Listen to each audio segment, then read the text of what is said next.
Elba, bienvenida a este programa, bienvenida a este espacio. Muchas gracias por la invitación, gracias al público televidente que está en este momento escuchándome. Estamos transmitiendo en vivo a nivel nacional, la están escuchando en Piura, quieren escuchar sus propuestas acerca de la hermosa, cálida y a veces problemática ciudad de Piura. Tiene muchos problemas, estoy analizando un poquito que el tema más fundamental ahí es el tema del agua, ¿no? Precisamente nosotros llevamos una propuesta de agua y alcantarillado en la zona urbana y periurbana Zona urbana y periurbana de Piura, de ¿no? Piura. De Piura Tumbes, ¿no? No, Piura, región Piura es. Ya, ok. Unido a esto el tema también de la EPS-Grau, que es un tema no resuelto, ya van dos gestiones y tenemos ahí también un trabajo por hacer, ¿no? Ok. Con la región. Elba, por el número 5 de PPK por Piura, ella ha sido exdirectora regional de Vivienda, Construcción y Saneamiento de Piura en los años 2009-2014. ¿Ok? Ha sido gestora de proyecto de reforzamiento institucional de suministro de agua y saneamiento en la zona norte del Perú con la cooperación japonesa, ¿no? Ella es arquitecta de profesión, ha sido profesora inclusive de la Universidad San Pedro, particular San Pedro de Piura, ¿no? Y es consultora de proyectos de inversión justamente en la Municipalidad de Castilla. Yo tengo que acotar que mi familia justamente es de Castilla, de Piura, así que tengo una relación muy importante con Piura. ¿Ha trabajado también en el Congreso de la República? Bueno, trabajé ad honorem en el Comité de Damas del Congreso de la República. Comité de Damas. Sí. Ok, las propuestas básicamente que vamos a discutir hoy día con Elba son cuatro. El primero es el tema importante de la seguridad ciudadana. Su segunda propuesta es en base a lo que es la vivienda, sobre todo la vivienda en el sector norte. El tema del agua, un tema importante en Piura, importante realmente en todo el Perú. Y por último vamos a discutir el tema de salud. Y en el tema de salud sí hay algunas graves denuncias que he estado analizando en Piura por el tema de malversación de fondos y unas cosas así. Vemos primero el tema más saltante en el Perú, creo que es el de seguridad ciudadana. Sin lugar a dudas, creo que todos los que nos están escuchando tienen o han tenido a alguien que ha sufrido un robo, un tema de un asalto, así. ¿Cuál es su propuesta básicamente para lo que ha sido seguridad ciudadana? Bueno, en Seguridad Ciudadana planteamos una reforma de la policía, reforma del Poder Judicial, del Consejo de la Magistratura, que son los que nombran a los jueces, Ok. y ampliar el presupuesto, porque actualmente tenemos el 1.35% del Producto Bruto Interno. En policía. Nosotros aspiramos a tener 2.30, porque no solamente es tener policías, sino es tener comisarías implementadas que tengan la logística necesaria para que puedan atender a la población, ¿no? Y mejores sueldos para la policía también.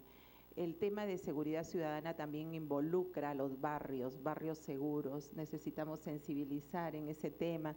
Quien hable es conocedora, yo he sentido en carne propia lo que es la inseguridad en dos oportunidades. El 2013 dispararon a mi esposo por robar 100 soles. 100 soles. Sí, y fue una hora en que todo el mundo transitaba, ¿no? Entonces nadie se preocupa por ayudarte ni nada, porque todos tenemos temor a denunciar, tenemos temor a involucrarnos, porque sentimos que no hay Estado que te ampara, ¿no? Inclusive hasta poner denuncias, porque generalmente la gente se te acerca y te dice, ¿para qué vas a denunciar? Si es por gusto, al final te terminan extorsionando, no va a pasar nada, no te van a atender. Y eso lo viví ese mismo año, porque también vaciaron mi casa, o sea, robaron todo, Sí, el mismo 2013, ¿no? Entonces, es algo que si te sucede a ti, o sea, en ese momento, justo mi hija era Miss Perú, ¿no?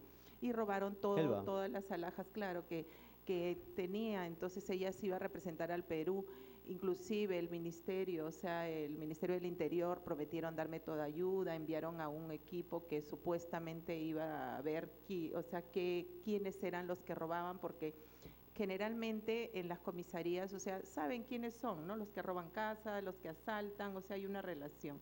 Al final se archivó el caso. Hay una implicancia, ¿no? Claro, al final. Hay un grado de implicancia. Se archivó el caso y no pasó nada. Ok.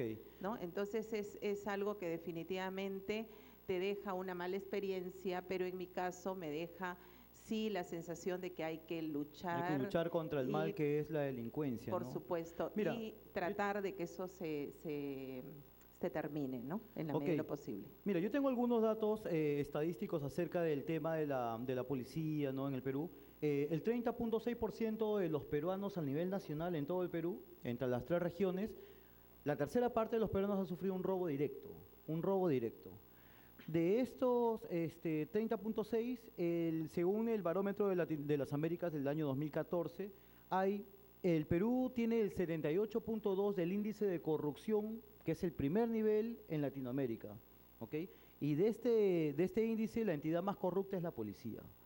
Ahora, según las últimas reformas que quiso hacer Urresti, quiso hacer Pedraza, ¿no? Y ahora el ministro actual, uno de los últimos cambios ha sido el 24/24, pero en una situación de tener 1.500 o 1.400 comisarías, de las cuales solamente el 15% está en buen estado, eso significa que la estructura de la policía realmente es la que está funcionando mal y que se refleja en el hecho de que tenemos policías que se comportan mal en las calles, cuyo argumento básicamente es el sueldo, que ganan poco. O sea, bajo esta coyuntura, con toda esta situación, ¿cuál sería tu punto de vista más importante para poder solucionar el problema? Bueno, definitivamente al hablar de una reforma, hablamos también de la parte de educación. Educación, que se incluyan, ¿no?, cursos como educación cívica. La policía. ¿No? O sea, en general en la currícula educativa. Es urgente, ¿no? Entonces, claro, Es urgente. Y en caso de la policía también, o sea, un tema es también la policía de investigación. O sea, definitivamente hay que especializar, dada la situación. Se desmanteló en la época de Alan García, ¿no? Sí. La unidad especializada en investigación. Correcto, y ese es uno de los temas también, que al hablar de reformas se deben ver todas estas Tenemos 28 situaciones. escuelas de policías y solamente 3 operan en buenas condiciones, ¿no? O sea, y hay una cosa que hay que ver en el Perú, en Latinoamérica en general, porque Perú y México y Colombia son las problemáticas más parecidas, es el perfil de la persona que llega a ser policía, o sea, el perfil del policía. Yo creo que hay un problema muy importante en ese perfil. Hace poco estaba viniendo a Lima, ¿no? Y estaban saliendo los muchachos de la escuela de policías de Puente Piedra, y subieron, pues, ¿no? Yo los vi cuando salieron de la escuela, subieron, hicieron un alboroto terrible, hablando un montón de cosas, no querían pagar su pasaje y eso que eran postulantes. Entonces me di cuenta de un pequeño detalle. Si ellos son los policías del futuro, entonces realmente ¿qué nos espera a nosotros como ciudadanos, ¿no?, con ese comportamiento? Ok. Un dato anecdótico es que tú sabes que Perú le ha ganado en delincuencia a México. Sí, somos el primer lugar en delincuencia, le hemos ganado a México. Mira, tú tienes una segunda propuesta, básicamente, que a mí me interesó mucho cuando leí. Antes de pasar a esto, quisiera que me digas, por favor, ¿qué sientes tú cuando ves esta imagen? Ahora la paso al público. ¿Qué sientes cuando ves esta imagen, mira? Definitivamente es indigna, o sea, indigna que pueda suceder esto y que lo veamos, porque hace años, ¿no?, era difícil que tú te identificaras con una figura así, pero ahora es muy común, y es muy común que tú dejes pasar y no te involucres, o sea, de lo que hemos hablado. Hemos llegado a esos niveles donde el temor hace que sea indiferente la gente, ¿no? Que seas indiferente, que por ejemplo, en el caso cuando nosotros nos robaron, ¿no?, fue de 2 a 3:30 de la tarde, o sea, fue un lapso pequeño. En la tarde todavía. En la tarde y frente a un parque donde todo el mundo transita, todo el mundo, o sea, mi vecina decía, la señora del frente, hasta si hay cualquier movimiento, ella está atenta, pero ahora que sucedió eso, no sabe nadie nada. está atento. Claro, nadie está atento. O Nadie que tú está lo atento. veas, ¿no? Lo de mi esposo, ¿no?, que estuvo tirado en la calle sangrando y subió en una moto lineal para ir a una posta, ¿no? Y nadie se involucra. Todo el mundo tiene temor y mientras no me pase a mí, volteo, ¿no? Y mañana me va a pasar a mí, porque tal como estamos, ahora eres tú, mañana Yo creo que soy el peruano se ha vuelto un poquito indiferente al robo de otras personas, ¿no? O sea, cuando es un robo propio le afecta, cuando es un robo de terceros prefiere arrinconarse. Yo le he enseñado esta foto por si acaso es un cogoteo que sucede en la calle de Lima, es una página de internet. Le he enseñado a varias personas esta foto y de las 10 que le enseñé, casi 7 coinciden con una misma palabra: impotencia. Se sienten impotentes. Imagínense que eso le pase saliendo de acá o a un familiar, ¿no? Claro. Segundo problema palpable de Piura, este sí es un problema bastante álgido, es el problema del agua. Piura tiene ríos que se llenan casi 6 meses nada más, 6 meses están secos y se desbordan en el fenómeno del Niño y actualmente estamos por vivir eso. ¿Cuál es su propuesta por el agua? Bueno, por el agua definitivamente son dos temas. Uno, el agua, que es la de las cuencas, ¿no? O sea, Ok. hablamos del agua que nace en la parte alta, es cuidar esa agua. Quien habla fue elegida de los colegios profesionales, consejera de recursos hídricos del Consejo Chirapiura, donde vemos políticas de cuidado del agua y ayuda de parte de la cooperación, porque hay el tema del cuidado, como digo, y de los megaproyectos, conseguir para mi región, ¿no? Megaproyectos como el Alto Piura, el financiamiento, ¿no? Que vienen ya varias gestiones, inclusive se ha cogido como caballito de batalla de En el varios gobierno de Atkins, ¿no? políticos, claro, y al momento todavía no se tiene un horizonte claro, ¿no? Entonces, inclusive el agua del río Huancabamba se está usando ya para Olmos, ¿no? Y Se está nosotros, desviando, ¿no? claro, nosotros que somos, no somos dueños, como quien dice, entre comillas, del agua, no estamos gozando de este río Huancabamba, un anhelo tan soñado por varios agricultores, ¿no? Entonces es cuidar el agua para uso agrícola, ayudar a los pequeños agricultores para que puedan tener cultivos nuevos y Ok. cuidar el agua para el uso de la población, porque Ok. en la zona de Piura tenemos zona periurbana donde no hay agua, donde la gente está esperando comprar 1 o 2 latas de agua, 2 soles cada una, para poder usar el agua, ¿no? Entonces el ofrecimiento es tener agua 100% en la zona urbana y periurbana. O sea, Y el tú le tema, ofreces agua a Piura. por supuesto, agua. Ok. Conozco el tema del agua, he trabajado con un proyecto de cooperación japonesa y luego Cooperación con la japonesa. cooperación suiza también.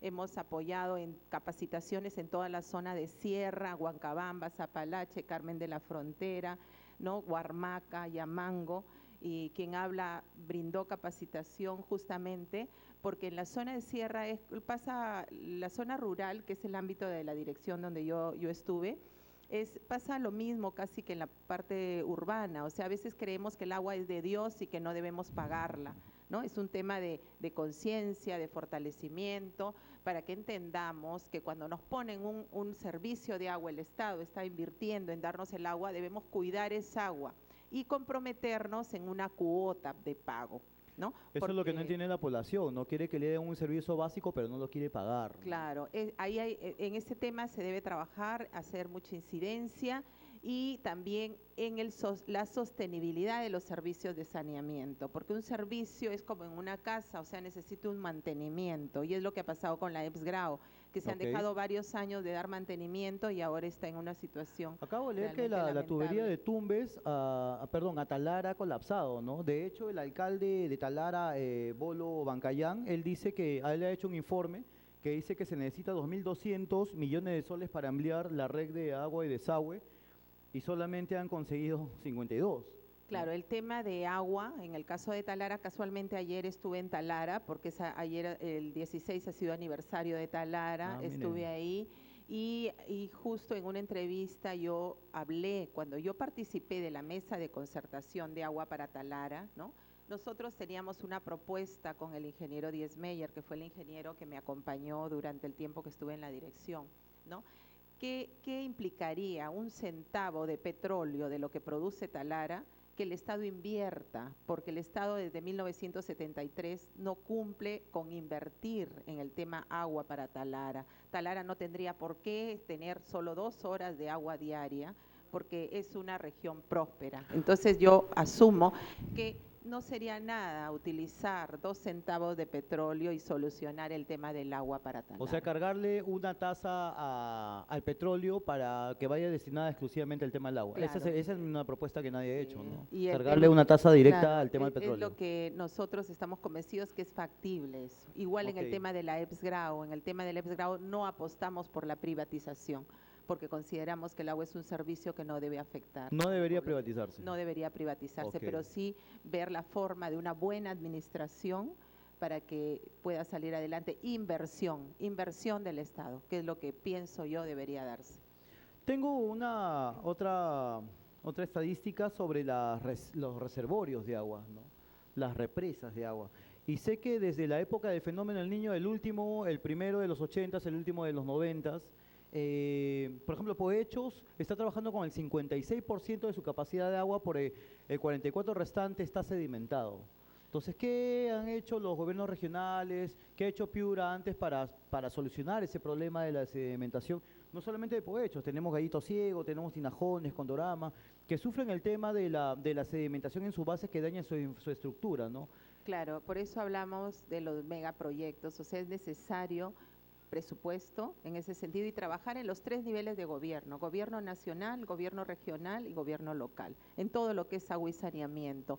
Actualmente debemos apostar también, otro de los temas arduos y por los que deberíamos de ponernos la camiseta es la regionalización. Ok, tan de moda ahorita, ¿no? Bajo el pretexto de la corrupción quedó paralizado todo lo que es descentralización y no justifica. Realmente para desarrollar debe existir la regionalización. ¿Y qué opinas de la manera como se ha manejado la supuesta descentralización ahorita, ¿no? Con eso de los gobiernos regionales. Claro, ¿qué por opinas de eso, por eso digo, hemos retrocedido. O sea, ahora estamos nuevamente dependiendo de Lima para todo. Se ha retrocedido bajo pretexto de que han habido gobiernos regionales corruptos, ¿no? Y que han habido gobiernos locales corruptos, pero eso no, o sea, debe haber regionalización definitivamente y trabajarse en los 3 niveles de gobierno y dar apoyo a los gobiernos locales, porque muchas veces no es solo conseguir el presupuesto, nos enmarcamos tanto en conseguir un presupuesto y de pronto no hay capacidad para ejecutar ese presupuesto. Porque entonces, no hay material humano tampoco para hacerlo, ¿no? Hay poco material capacitado, porque la mayoría del material es material político y menos capital humano en conocimiento para hacerlo, menos técnicos, ¿no? Por supuesto, entonces deberíamos de apuntar a fondos concursables, ¿no? Y los gobiernos regionales que tengan esta capacidad de ejecución deberían de acceder, ¿no? Háblanos acerca de tu plan de construir pilares de agua y tanques en las zonas altas. Claro, es que, ¿qué pasa? Por ejemplo, en el tema agua está ligado al tema también saneamiento físico-legal, Okay. Que muchas veces existen zonas que no tienen el saneamiento físico-legal, ¿no? Entonces, al no tener un saneamiento físico-legal de su terreno donde viven, es imposible que se enmarque un proyecto de inversión pública, porque para enmarcar un proyecto de inversión pública se debe contar con el título de propiedad. Y para acceder a un bono habitacional familiar, que son los bonos que el Estado ha dado. En el caso de Piura, nosotros hemos luchado para que Piura sea una de las regiones que más ejecute el bono habitacional familiar. Entonces, en la gestión en la que yo estaba a cargo de la dirección, brindábamos facilidades para que los hogares se inscriban en el CIFO. Y en el caso de Piura se han ejecutado más de 5.000 bonos habitacionales familiares. De hecho, Piura, Trujillo y Arequipa son las zonas donde se han elaborado mayores planes de vivienda, ¿no? A nivel nacional. Claro, o sea, porque los bonos, en el caso de techo propio, que es el que llega al sector más desfavorecido, el bono se va a nivel nacional y ya la región que más ejecute es la que tiene más beneficio para su familia. Ok, ¿no? Esto me lleva a una pregunta, de repente va a ser una pregunta con un tinte netamente político, pero sí es tan práctico que realmente existe un problema de saneamiento en Piura, todo eso, y tenemos una falta de agua, y Piura es una de las ciudades que más lo requiere. Básicamente, ¿cuál es lo que tú consideras que ha sido el principal factor para que esto no se dé? Para que no se haga todo ese saneamiento, no se hagan esas obras. Lo que pasa es que muchas veces las autoridades desestiman los planes de desarrollo urbano. Entonces nos abocamos a todo lo que es… Es un tema político, entonces. Claro, todo lo que es cemento, fierro, ¿no? Y no nos damos cuenta que todo parte de una planificación. Si queremos vivir en una ciudad ordenada, definitivamente debemos apuntar a la planificación. Planes de desarrollo urbano que permitan ubicar las áreas donde debe asentarse la población, que permitan que no sean áreas de riesgo. En el caso de nosotros, de la región Piura, el tema de las lluvias es un tema recurrente, no es un tema improvisado, es un tema por el cual toda autoridad debería de ser cautelosa en no dar títulos de propiedad en áreas que no están aptas para que la gente se asiente, ¿no? Para eso tenemos un mapa de peligros donde nos dice cuáles áreas son aptas y cuáles no. Han hecho inclusive un asentamiento humano cerca a una laguna de oxidación, ¿no? Claro, eso tampoco no es permitido, o sea, la norma está por eso, o sea, hay normas que se deben cumplir. O sea, y a veces… Tú dices que básicamente lo que tú nos estás diciendo es que ha habido un mal manejo político y administrativo en la orientación de la urbanización de Piura, o sea, de urbanizar Piura. Claro, lo que pasa es que muchas veces, o sea, si no existe un plan de desarrollo urbano aprobado, ¿no? No se camina con una planificación y eso hace que si entra una nueva autoridad, ¿no? No tiene, o sea, no se rige, entonces debería debería de exigirse que todos se rijan a los planes debidamente planificados, ¿no? Que estén bien elaborados por profesionales competentes, los colegios profesionales. Quien habla cuando estuvo de directora, por ejemplo, conseguimos nosotros que Plan Binacional ofrezca a la alcaldesa de ese entonces el sociabilizar el plan, porque también es un tema económico. O sea, muchas veces peleamos los presupuestos para hacer colegios, para hacer pistas, veredas, ¿no? Y no los presupuestos para hacer planes de desarrollo, que son costosos porque necesitan la intervención de especialistas, ¿no? Que conozcan el tema, involucrar a colegios profesionales y un plan de desarrollo urbano para que sea factible, que se dé, tiene que tener la aceptación de la población, del dueño de la ciudad, que son los pobladores. Es curioso, pero en el Perú existen infinidad de cantidades de facultades y institutos de administración regados por todo el país, pero somos pésimos planificadores, ¿no? Ahora otra cosa, lo que me alegra de tus propuestas es que tú eres consecuente con el tema del agua, ¿no? PPK también ha tomado el tema del agua desde hace mucho antes de su postulación, inclusive mucho antes de su postulación del 2011, con su ONG, ¿no? Claro, cuando a mí me invitan a participar de la lista congresal, yo leo el plan de PPK. Realmente leo el plan y sé que es el mejor plan, trabajado por profesionales capaces. Entonces, sí, eso me anima. Tiene gente muy capaz, ¿no? Me anima a poder estar en esta contienda y luchar, porque estoy convencida que lo que mi país necesita es lo que ofrece PPK. Ok.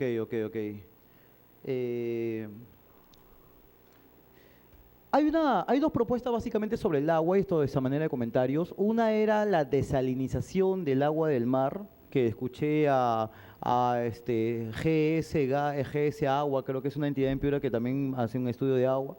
Y la otra era desviar el agua del río Marañón, o no sé qué tan factible será eso, para que llegue a Piura y realmente desviar el agua de los ríos de la selva para toda la costa y sierra, ¿no?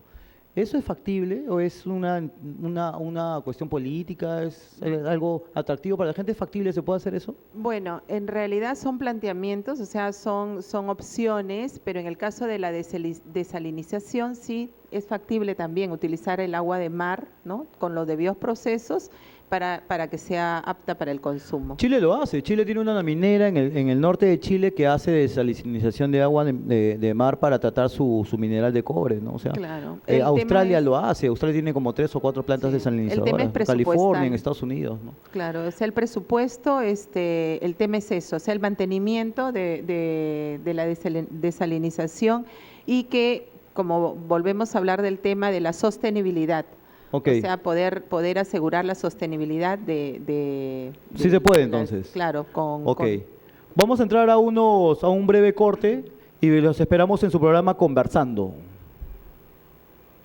¿Alguna vez se perdió o te robaron tu DNI?